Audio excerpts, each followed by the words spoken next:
ಆತ್ಮೀಯ H60 news ಅರ್ಥಾತ್ ಸೀತಾರಾಮ್ ನ್ಯೂಸದ ವೀಕ್ಷಕರೇ, ನಾನು ನಿಮ್ಮವ ಎಂ ಆಯುಧ ಮಲ್ಲಪ್ಪ ಜೊತೆವರು. ತಾವು ಈಗ ಸುದ್ದಿಗಳ ಲೋಕಕ್ಕೆ ಎಂಟ್ರಿ ಹೊಡಿತಾ ಇದ್ದೀರಿ. ಈ ಸುದ್ದಿಗಳನ್ನು ಪ್ರತಿಯೊಂದು ನೋಡೋ ಜೊತೆಗೆ ನಿಮ್ಮ ಅಭಿಪ್ರಾಯಗಳನ್ನು ಹಂಚ್ತಾ ಇರಿ. ಯಾಕಂದರೆ ಈ ಸುದ್ದಿಗಳು ನಿಮಗಾಗಿ, ನಿಮ್ಮ ಬದುಕಿಗಾಗಿ, ನಿಮ್ಮ ವೈಚಾರಿಕೆಗಾಗಿ, ನಿಮ್ಮ ತಿಳುವಳಿಕೆಗಾಗಿಯೂ ನಿಮಗೂ ಗೊತ್ತು.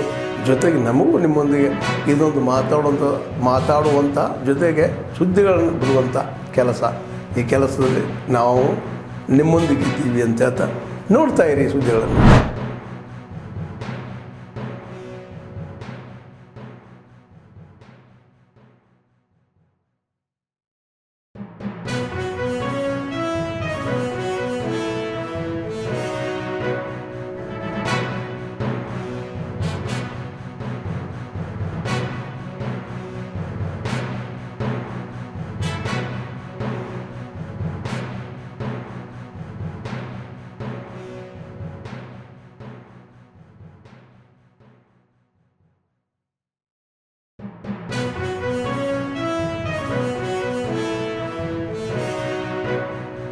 ಆರ್ಕಿಟೆಕ್ಚರ್ ಇದೆ.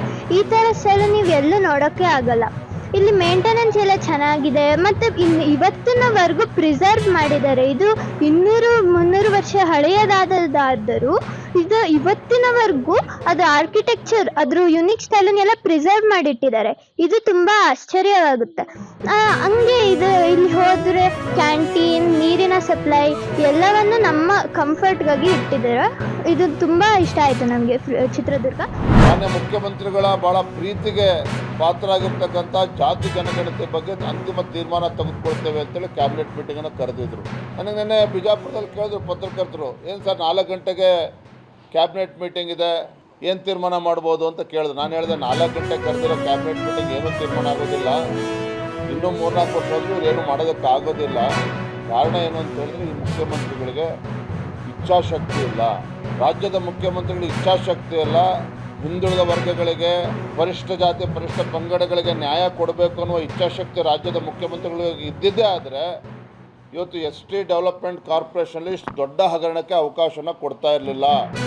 ವಾಲ್ಮೀಕಿ ಅಭಿವೃದ್ಧಿ ನಿಗಮದಲ್ಲಿ 150 ಕೋಟಿ ರೂಪಾಯಿಗಳು ಇವತ್ತು ಹೊರ ರಾಜ್ಯಕ್ಕೆ ಕಳಿಸಿ ಈ ರೀತಿ ಹಗರಣ ಆಗೋದಕ್ಕೆ ಮುಖ್ಯಮಂತ್ರಿಗಳು ಅವಕಾಶ ಕೊಡ್ತಾ ಇರಲಿಲ್ಲ. ರಾಜ್ಯದ ಮುಖ್ಯಮಂತ್ರಿಗಳಿಗೆ ಪರಿಶಿಷ್ಟ ಜಾತಿ, ಪರಿಶಿಷ್ಟ ಪಂಗಡದ ಜನರಿಗೆ ಬಗ್ಗೆ ಕಾಳಜಿ ಇದ್ದಿದ್ದೇ ಆಗಿದ್ದರೆ SCP, SP, TSPನಲ್ಲಿ 38,500 ಕೋಟಿ ಅನುದಾನ ಇವತ್ತು ಈ ರೀತಿ ಆ ಸಮುದಾಯಗಳಿಗೆ ಅನ್ಯಾಯ ಮಾಡೋದಕ್ಕೆ ಸಾಧ್ಯ ಇರಲಿಲ್ಲ.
ಆಗಿದೆ.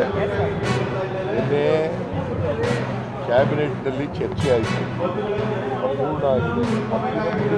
ಮುಂದಿನ ಕ್ಯಾಬಿನೆಟ್ನಲ್ಲಿ ಚರ್ಚೆ ಆಗಿದೆ. ಬಟ್ ಯಾರೂ ವಿರೋಧ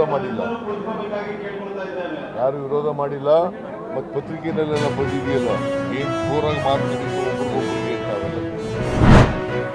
ಆತ್ಮೀಯರೇ, ಎಲ್ಲ ಸುದ್ದಿಗಳನ್ನು ನೋಡಿದ್ರಲ್ಲ, ಏನು ಅನಿಸ್ತು ನಿಮಗೆ? ಇದರಲ್ಲೇ ನಿಮ್ಗೆ ಲೈಕ್ ಆಗಿರ್ಬೋದು, ಡಿಸ್ಲೈಕು ಆಗಿರ್ಬೋದು, ಕಾಮೆಂಟ್ ಬೇಡಪ್ಪ ಅಂತೂ ಅನಿಸಿರ್ಬೋದು, ಕಾಮೆಂಟ್ ಮಾಡಬೇಕಪ್ಪ ಅನಿಸಿರ್ಬೋದು, ಶೇರ್ ಮಾಡಬಾರ್ದಪ್ಪ ಅನಿಸಿರ್ಬೋದು, ಅದು ಮಾಡಬೇಕು ಅನಿಸಿರ್ಬೋದು. ಏನಾದರೂ ಆಗಲಿ ಶೇರ್ ಮಾಡ್ತಾಯಿರಿ, ಈ ನ್ಯೂಸ್ಗಳನ್ನ ಹಂಚ್ತಾ ಇರಿ, ಜೊತೆಗೆ ಇದಕ್ಕೆ ಸಬ್ಸ್ಕ್ರೈಬ್ ಆಗ್ತಾಯಿರಿ ಅಂತ ಹೇಳ್ತಾ H60 ನ್ಯೂಸ್ ಅರ್ಥಾತ್ ಸೀತಾರಾಮ್, ಇದು ಸತ್ಯದ ಕೈಗೆ ನಡಿ. ವಂದನೆಗಳು.